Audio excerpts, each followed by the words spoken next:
साल 1997 में artificial intelligence वाला कंप्यूटर सिस्टम चेस के वर्ल्ड चैंपियन गैरी कैस्परोव को हरा दिया था। बट ये कैसे पॉसिबल हुआ? ऐसा इसलिए मुमकिन हुआ क्योंकि सिस्टम में कंप्यूटर प्रोग्राम की मदद से इंस्ट्रक्शंस डाले गए थे। IBM सुपर कंप्यूटर एक ऐसा पहला सुपर कंप्यूटर बना जो चेस मैच में जीत गया। पिछले कुछ सालों में आर्टिफिशियल इंटेलिजेंस के क्षेत्र में तेजी से विकास हुआ है। साथ ही कई ऐसे मशीनें बनी हैं जो बिल्कुल इंसानों की तरह सोचने, समझने और निर्णय लेने में सक्षम है। लेकिन सवाल ये है कि आर्टिफिशियल इंटेलिजेंस है क्या और यह कैसे काम करती है, साथ ही इसका हमारे डेली लाइफ में क्या यूज़ है। तो आइए जानते हैं विस्तार में आर्टिफिशियल इंटेलिजेंस को। So hello and welcome to our channel top 5 in what is artificial intelligence. Google का गूगल असिस्टेंट, अमेज़ॉन का एलेक्सा, माइक्रोसॉफ्ट का कॉर्टेना और यूट्यूब पर वीडियोस रिकमेंडेशंस, ये सभी बेस्ड है IT टेक्नोलॉजी पे। अगर आसान भाषा में कहें तो आर्टिफिशियल इंटेलिजेंस मशीन का दिमाग है जिसकी मदद से वे सोच समझकर डिसीजंस ले सकती है और बिना किसी मदद के इंडिपेंडेंटली काम भी कर सकती है। यानी कि जिस तरह इंसान अपने दिमाग की मदद से किसी भी समस्या का हल ढूंढ सकते हैं, वैसे ही AI की मदद से मशीन भी अपनी प्रॉब्लम्स को खुद सॉल्व कर लेते हैं। आर्टिफिशियल इंटेलिजेंस कोई नया विषय नहीं है। हॉलीवुड में आर्टिफिशियल इंटेलिजेंस पर based star war, terminator, blade runner और इंडिया में रोबोट जैसी फिल्में बन चुकी है। उनसे आपको यह पता चल सकता है AI क्या है। AI की शुरुआत 1940s, 50s में हुई थी। आर्टिफिशियल इंटेलिजेंस के बारे में सबसे पहले दुनिया को जॉन मैककार्थी ने बताया, इसलिए उन्हें फादर ऑफ आर्टिफिशियल इंटेलिजेंस भी कहा जाता है। Uses of artificial intelligence. अगर आपको लगता है कि आर्टिफिशियल इंटेलिजेंस का प्रयोग सिर्फ रोबोटिक्स में होता है तो आप गलत हैं, क्योंकि आज के दिन ऐसा कोई भी फील्ड नहीं है जहां AI का इस्तेमाल ना होता हो। आज एजुकेशन से लेकर मैन्युफैक्चरिंग और शेयर मार्केट से लेकर स्पेस तक हर जगह AI का यूज़ हो रहा है। जैसे एजुकेशन के फील्ड में AI की मदद से स्मार्ट और पर्सनलाइज कंटेंट अवेलेबल कराया जाता है। साथ ही ऑटोमेटेड ग्रेडिंग सिस्टम और सेल्फ इवैल्यूएशन जैसे फीचर से ट्यूटर्स को भी इससे काफ़ी मदद होती है। दूसरी ओर हेल्थ सेक्टर में AI आज रोबोट्स की मदद से कॉम्प्लिकेटेड सर्जरी करने में सक्षम है।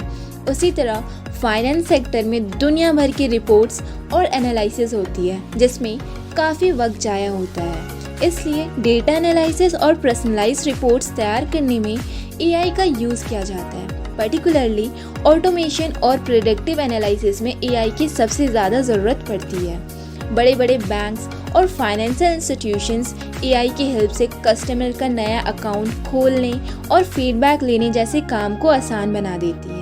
और ऐसे कई चैलेंजेस से भरी काम जैसे space explorations, weather forecasting, surveillance, driverless car, aviation industry जहां पूरा कंट्रोल ऑटोमेटिक होता है। Types of artificial intelligence.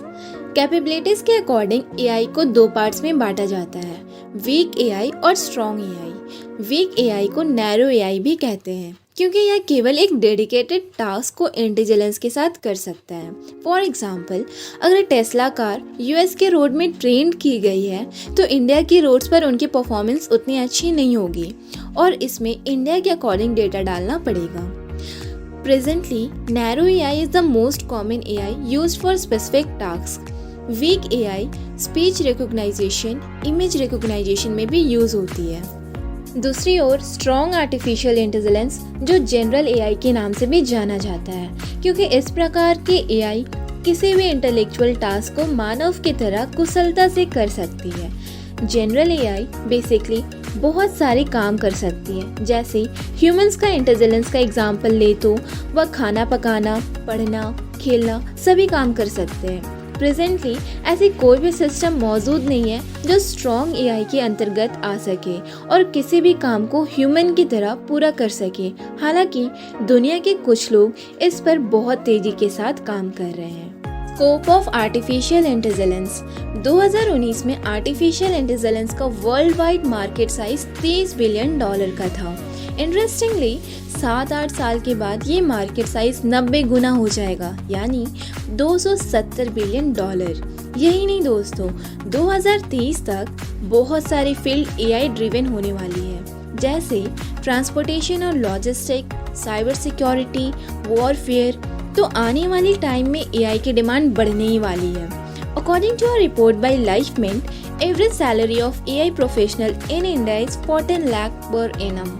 और एआई प्रोफेशनल्स बनने के लिए आपको प्रोग्रामिंग लैंग्वेज जैसे Python, R, Prolog, C++, Java को लर्न करके एआई फील्ड में एंटर कर सकते हैं। और जिन लोगों ने ऑलरेडी अपना एजुकेशन टेक्निकल फील्ड जैसे बीटेक, एमटेक से किए हैं, वो लोग इस प्रोग्रामिंग लैंग्वेज को सीख करके भी अपना करियर एआई में बना सकते हैं। अंडर ग्रेजुएट प्रोग्राम में बैचलर ऑफ इंजीनियरिंग और बीटेक दोनों ऑप्शंस अवेलेबल हैं, जिसके थ्रू आप एआई फील्ड को ऑप्ट करके मैकेनिकल, इलेक्ट्रॉनिक्स, सॉफ्टवेयर इंजीनियरिंग के फील्ड में जॉब सिक्योर कर सकते हैं। Top colleges for artificial intelligence in India. AI course करने के लिए इंडिया में बहुत से बेस्ट कॉलेजेस हैं, जिसमें से है Indian institute of technology Kharagpur, Indian institute of technology Chennai, IIT Bombay, Indian institute of information technology Hyderabad, Indian institute of science Bangalore, Indian statistical institute Kolkata, Chandigarh university, Vellore institute of technology Bhopal, DY Patil international university Pune, SRM institute of science and technology.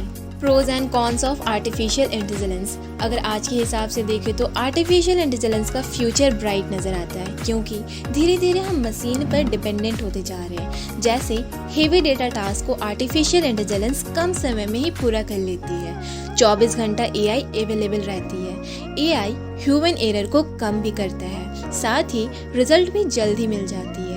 और अगर दूसरी ओर देखें तो AI के आने से दुनिया भर में बेरोजगारी की समस्या बढ़ती ही जा रही है, क्योंकि एआई के लिए केवल हाईली एजुकेटेड और इंटेलिजेंट लोगों की ज़रूरत पड़ती है। हेलो पीपल, होप ये वीडियो आपको पसंद आया होगा। If yes then please like, share and comment and subscribe our